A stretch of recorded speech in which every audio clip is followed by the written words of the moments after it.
안녕하세요. 평상시에 자주 사연을 즐겨 듣는 43살의 평범한 아줌마입니다. 제게도 충격적인 일이 생겨 이렇게 사연을 보내게 됩니다. 저는 아주 평범한 남자와 결혼을 했어요. 하지만 시부모님은 평범하지 않는 분들이시죠. 왜냐하면 저한텐 시아버님이 두 분이나 계시거든요. 저희 시어머니께서 결혼을 2번이나 하셨는데 지금은 재혼을 한 시아버님과 살고 계시죠. 남편은 첫 번째 시아버님 사이에서 낳은 자식이었고 재혼하시고 딸을 또 낳으셨어요. 남편은 워낙 자기 어렸을 때 부모님이 이혼을 하셔서 아버지 기억은 잘 나지 않는데 시어머님이 그러셨대요. 네 아버지는 아주 쓰레기라고요. 사람이 책임감도 없고 무능력하고 가장으로서 해놓은 일이라곤 너 하나 낳아놓은 게 전부라고요. 그러니 새아버지를 네 아버지라 생각하고 네 친아버지는 찾지도 말고 찾을 생각도 하지 말라고 했대요. 그리고 새아버지 또한 자기 친아버지 욕을 그렇게 많이 했다는데 하도 그런 얘기를 듣다 보니까 정말로 자기 아버지가 못된 사람이라고 생각을 했었대요. 말 그대로 세뇌를 당한 거죠. 근데 제가 봤을 땐 못된 사람으로 치면 새 시아버님도 만만치 않았어요. 계부는 계부인지라 저희 남편에게 정말 못되게 구르셨는데 어렸을 때부터 그러셨대요. 아무것도 아닌 일에 혼내고 때리고 여동생한테 잘 안 해줬다고 한겨울에 내복바람으로 내쫓으셨다는데 그럴 때마다 시어머니는 본인 아들을 감싸는 게 아니라 새 시아버지를 더 부추겼대요. 저놈은 지 아빠를 닮아서 저렇다며 저렇게 당해도 싸다고 했대요. 그러니 어린 나이에 남편은 제대로 기억도 안 나는 친아버지를 원망하며 내가 아버지를 닮아서 이렇게 혼이 나는구나 싶었대요. 그 얘기를 듣는데 참 안쓰러웠어요. 근데 더 안쓰러웠던 건 남편 나이가 성인이 다 됐는데도 새 시아버님이 조금만 소리를 지르시면 몸을 움찔거려요. 그 정도로 새 시아버님을 무서워하죠. 그리고 저도 남편과 같은 대우를 받았는데 결혼 전에도 너는 내 진짜 며느리도 아니니까 나도 너를 그냥 이 집 부엌댁이라고 생각할 거다. 만약에 네가 나한테 며느리 대우 받고 싶으면 알아서 납작 엎드리던가 그럼 내가 쬐끔은 생각해볼게 라고 하셨어요. 정말 웃기지도 않았죠. 아니 누가 본인한테 며느리 노릇 해준다고 합니까? 근데 옆에 있던 시어머니가 너 네 시아버지한테 잘해라. 나는 여태 네 시아버지 같은 사람을 본 적이 없어. 그러니까 내가 지금까지 네 시아버지를 왕처럼 모시지. 안 그래요 여보? 라고 하시는데 뭐 이런 집이 다 있나 싶었어요. 저는 정말 남편 하나만 보고 결혼까지 한 거예요. 근데 결혼식 날 난리가 난 거 있죠. 아니 세상에 저희 남편의 친아버지가 그러니까 저한테 진짜 시아버지죠. 시아버지가 저희 결혼식에 나타나신 겁니다. 신부 대기실에 있는 저를 먼저 찾아오셨고 제게 정수 애비 되는 사람이라고 하시는데 누가 봐도 남편의 아버지였죠. 두 분이 정말 똑같이 닮았거든요. 저는 너무 깜짝 놀라 입을 다물지 못하고 있으니 놀랬냐며 내가 이렇게 찾아온 이유가 여태 우리 정수 크는 모습을 한 번도 보질 못했는데 장가가는 모습이라도 보고 싶어서 이렇게 몰래 온 거라고 하셨죠. 그러면서 내 며느리 되던 사람도 어떻게 생겼는지 얼굴은 알아야 할 것 같아서 온 거예요. 내가 정수 애비 되는 사람이니까 내 얼굴도 잘 기억해줬으면 좋겠어요. 우리 정수랑 결혼하는 거 축하하고 내 며느리 돼줘서 고마워요 라고 하시는데 여태껏 시댁 부모님한테도 들어보지 못한 말을 해주시는데 마음이 울컥했어요. 사실 제가 아버지가 일찍 돌아가셔서 결혼식인 그날도 손잡고 들어갈 아버지가 없었거든요. 근데 시아버님이라는 사람이 어디선가 이렇게 나타나서 이런 축하의 말을 해주시는데 왠지 아빠가 살아서 온 것 같은 기분이 들었죠. 그래서 그 기억이 참 오래갔어요. 시아버님은 아까 들어오는 길에 저희 남편을 살짝 봤는데 아버지 없이도 잘 커준 것 같아 너무 고맙다고 하시며 제게 명함을 한 장 건네주시더라고요. 언제라도 좋으니 내 아들이랑 한번 만났으면 좋겠다고요. 남편한테 직접 주고 싶지만 용기가 안 나서 저한테 주는 거라고 하셨죠. 그렇게 시아버님은 명함만 남기시고 호련히 떠나시는데 신부 대기실을 나가시다가 저희 시어머니를 딱 마주치게 되신 겁니다. 시어머니 그 성격에 시아버님을 보자마자 여기가 어디라고 왔냐며 욕까지 하시고 새 시아버님을 불러 당장 이 인간 쫓아내라고 노발대발 하시는데 그야말로 아수라장이 됐어요. 저희 남편도 맥없이 끌려가는 본인 아버지를 보곤 아연실색 하더라고요. 저는 도대체 무슨 연유로 시아버님이 저런 대우를 받나 싶었어요. 그리고 결혼식이 끝난 후 저는 남편에게 시아버님께서 하신 말을 전해주었어요. 그러니 남편은 그 명함을 받자마자 갈기갈기 찢으며 여태까지 나 몰라라 하며 산 양반이 왜 이제야 나타났대? 왜 이제 내가 보고 싶다고 하는 거냐고. 뭐라도 뜯어내려고 왔나 보지? 라는 말을 하는 겁니다. 저는 그런 남편에게 그렇게는 보이지 않으셨다고 정말 당신을 보고 싶어 하시는 것 같았다고 했죠. 그리고 많이 그리워하셨던 것 같다고 하니 저한테 버럭 화를 내며 당신은 잘 알지 못하면 가만히 있어. 당신이 뭘 안다고 떠들어? 라고 하는데 괜히 가만히 있는 저한테 불똥이 튀었죠. 저도 그런 남편을 향해 그래 나도 두 번 다시 얘기하나 봐 라며 큰 소리를 쳤어요. 근데 그날 밤 남편이 쓰레기통에서 본인이 찢어놓은 시아버님 명함을 찾고 있는 겁니다. 부스럭대는 소리에 눈을 떠보니 그러고 있더라고요. 어쩌면 남편도 강한 척 할 뿐이지 본인 아버지를 많이 그리워하는구나 싶었어요. 저는 그런 남편을 대신해 남편 모르게 시아버지한테 연락을 했어요. 그러니 시아버님은 너무 고마워 하시더라고요. 그리고 결혼식 때 정말 미안했다고 니들 인생에 단 한 번뿐인 나를 내가 망친 것 같다고 하셨죠. 저는 이런 시아버님께 간간히 연락드리겠다며 집안 소식을 전하겠다고 했어요. 1, 2년 동안은 정말 특별한 날만 연락을 드렸어요. 예를 들면 명절 때나 남편이 회사에서 좋은 일이 생겼을 때나 시아버님 생신 때나 연락을 드렸죠. 사실 제가 한 말에 책임을 져야 할 것 같아 연락은 드렸는데 전화를 하면 딱히 할 말도 없었고 선뜻 다가가기도 힘들었어요. 근데 저희 아이가 태어나면서 조금씩 상황이 달라졌어요. 제가 3년 만에 아들을 출산하게 되었는데요. 이 소식을 접한 저희 시아버님은 시어머니와 새 시아버님보다 훨씬 더 좋아하셨어요. 시어머니야 워낙 애를 예뻐하지 않으셨고 새 시아버님은 말할 것도 없었죠. 자기 손자도 아닌데 뭐하러 이뻐해주냐고 대놓고 말씀하셨으니까요. 그러니 저희 아들을 사랑해주는 어른이라곤 저희 친정엄마와 시아버님밖에 없었어요. 시아버님은 손자를 위해 피우시던 담배까지 끊으셨다고 했어요. 본인한테 담배 냄새가 나면 아기가 해롭다고 저 임신하기 전부터 끊으셨다고 했죠. 그리고 아들 100일이 지나 처음으로 시아버님께 손자를 안겨드렸는데 시아버님의 그 눈을 저는 잊을 수가 없어요. 눈물이 그렁그렁 맺히셔선 저한테 고맙다는 말만 연신하셨죠. 그러면서 더욱 시아버님과 자주 연락을 하게 되었는데 한 번은 시어머니와 새 시아버님 때문에 너무 스트레스를 받아 제가 하소연을 한 적이 있었어요.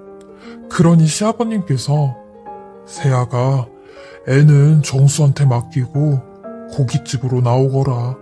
내가 소주 한 잔 사줄게 라고 하시더라고요. 저는 남편에게 친구를 만나고 오겠다고 거짓말을 하곤 고깃집으로 시아버님을 만나러 갔어요. 저는 시아버님을 만나자마자 그동안 힘들었던 시댁 일부터 새 시아버님의 핍박 그리고 시어머니의 말도 안 되는 구박까지 마음속에 있는 모든 말들을 다 내뱉었어요. 사실 친정엄마에게도 하지 못했던 말들이었죠. 엄마가 알면 얼마나 속상하시겠어요. 그렇다고 남편에게도 말할 수 없었던 게 남편은 저보다 더 심한 대우를 받고 있었거든요. 그러니 시아버님은 그저 제 말을 들어주시기만 할 뿐 제 빈 술잔만 조용히 따라주시더라고요.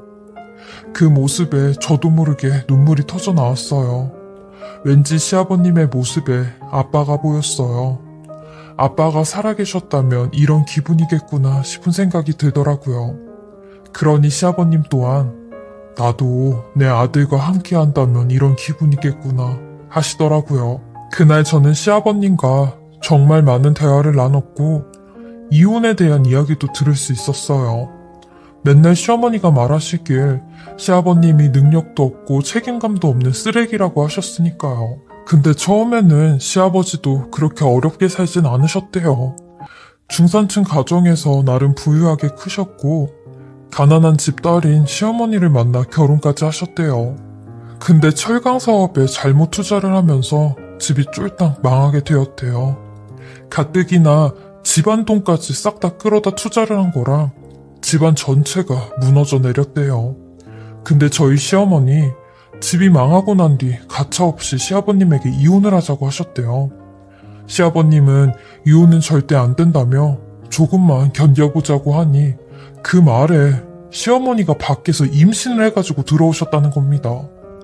돈 많은 사람의 애를 가졌다며 당신보다 훨씬 능력 있는 사람이라고 우리 정수까지 같이 키워준다고 했다는데 그분이 지금의 새 시아버지였고요.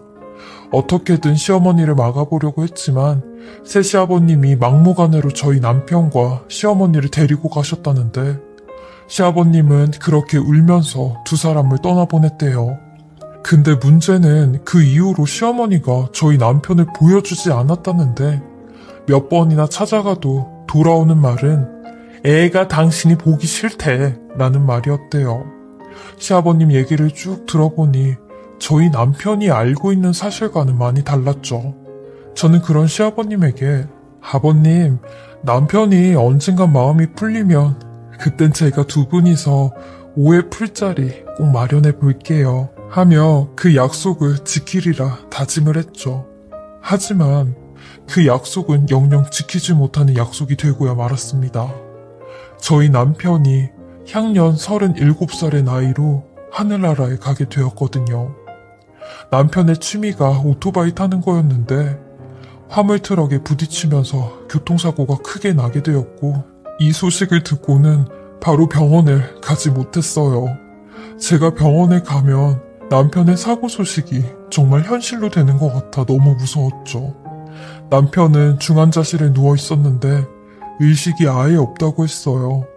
저는 떨리는 손으로 시댁에 전화를 걸어 남편의 사고 소식을 전했는데 세상에 시어머니라는 사람이 하는 첫 마디가 그럼 네 남편 보험은 들어놨냐? 라는 말이었어요. 아니 이게 부모로서 할 말인가요? 그리고 병원에 와서 의식 없는 본인 아들을 보며 제 탓을 하기 시작하는데 네 남편이 오토바이 탄다고 해도 네가 말렸어야지 네가. 내 새끼 어쩔 거야? 내 새끼 어쩔 거냐고 라며 살려내라고 하는데 웃기지도 않았죠. 그리고 새 시아버지라는 사람은 남편이 입원해 있을 때 코빼기도 안 보였던 인간이고요. 결국 저희 남편은 보름 동안 혼수 상태로 이 세상에 있다가 본인 아버지가 병원에 다녀간 후 영영 눈을 감았어요. 마치 시아버님을 기다렸다는 사람처럼 말이죠. 사실 시아버님한테 사고 소식을 전하는 것도 많이 힘들었는데 남편의 사망 소식을 전하는 건 더욱더 힘이 들었어요. 지금도 제가 어떻게 남편 장례를 치렀는지 기억이 안 나요. 근데 그건 아주 선명하게 기억이 나죠. 저희 시아버님께서 남편의 장례식장에 오셨는데 글쎄 새 시아버님이랑 시어머님이 들어오지 말라고 난리를 치는 겁니다.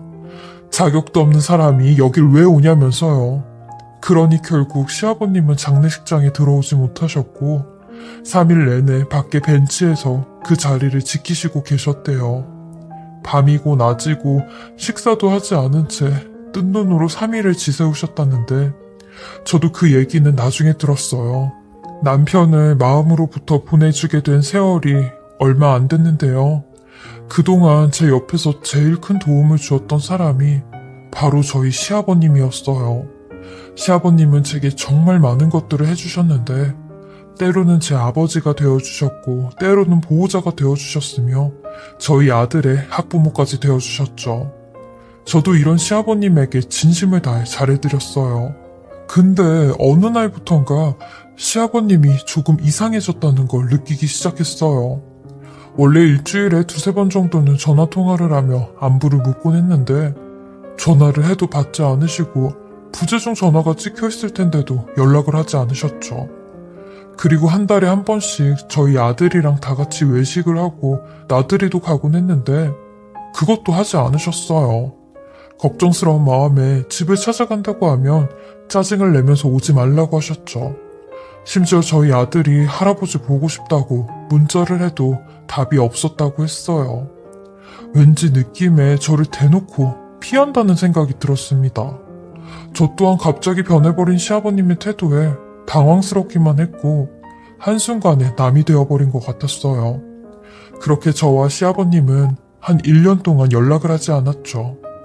근데 이랬던 시아버님께서 드디어 1년 만에 먼저 연락이 온 겁니다. 그리고는 제게 충격적인 제안을 하나 하시는데 나와 하루 종일 함께 해줄 수 있냐고 하시며 이게 마지막 소원이 될 것 같다고 늙은 노인네 소원 한 번만 들어달라고 하시는 겁니다. 그러면서 나 만나러 나올 때 우리 손자 동준이도 꼭 데리고 나오거라 라고 하시는데 저는 대체 지금 무슨 소리를 하시는 거냐고 했어요. 그러니 만나서 다 설명하겠다는 말씀만 하시는데 저는 당장이라도 시아버님을 만나야겠다고 생각을 했고 무작정 시아버님네 집으로 갔어요. 그리고 1년 만에 시아버님을 뵙게 되었는데 1년 만에 만나게 된 시아버님은 제가 알고 있던 그 모습이 아니었습니다. 풍채 좋던 몸은 앙상하게 뼈만 남으셨고 얼굴색은 황달이 얼마나 심한지 눈동자 색깔까지 노랬어요. 그리고 집안엔 온통 약봉지로 가득했는데 그것만 봐도 시아버님이 아주 안 좋은 상황이라는 걸 알 수 있었죠. 그렇게 시아버님을 통해 듣게 된 얘기는 정말 충격 그 이상이었습니다. 1년 전 시아버님은 간암 말기 판정을 받으셨고 폐까지 전이가 되어 있는 상태였대요.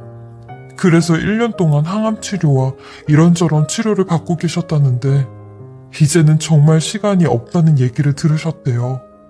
그래서 호스피스 병동으로 가기 전에 마지막으로 저와 저희 아들과 하루 종일 함께 시간을 보내고 싶으셨다는데 그 말을 듣고 정말 오열을 했어요.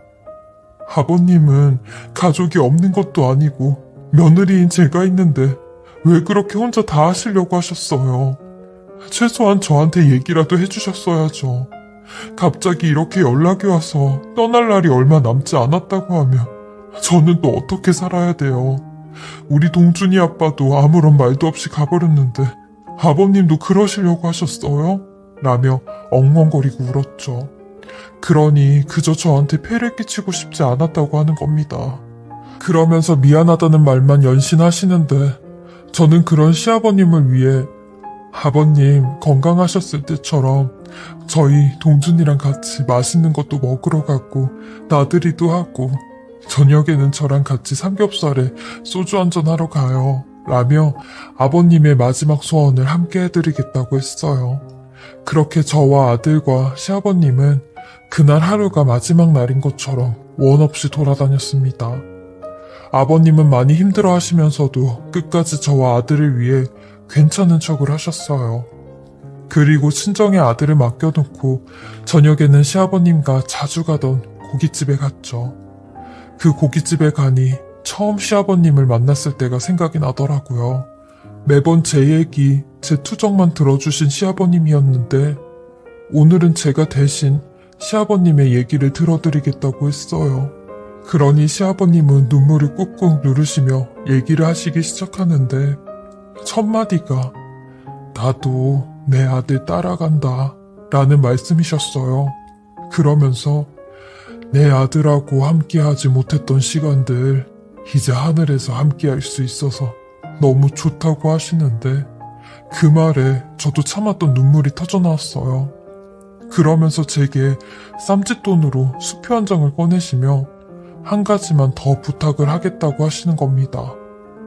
세아가 내가 저 세상 가면 내 상주 좀 해줄 수 있어? 라고 하시는데 건네받은 수표를 보니 2천만 원짜리 수표였어요. 이 돈으로 본인 장례를 치러달라고 하시더라고요. 그렇게 시아버님은 저와 마지막 하루를 보내시고 호스피스 병원에 입원을 하시게 되었어요. 그리고 딱 3개월 후 저희 남편이 있는 곳으로 가게 되셨죠. 시아버님의 장례식은 조용하고 잔잔했어요. 직계가족과 친구분들 몇 분만 오셨죠.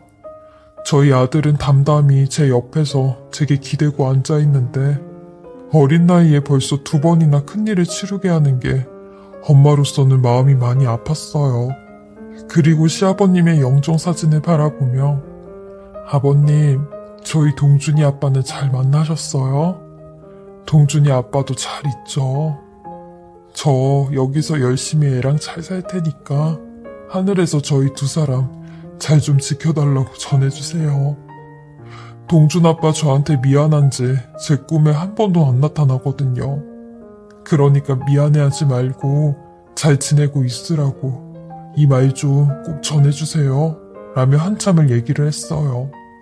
그리고 장례 마지막 날 어떤 한 남자분이 오셨는데 제게 시아버님께서 미리 선임해둔 변호사라고 소개를 하시더라고요.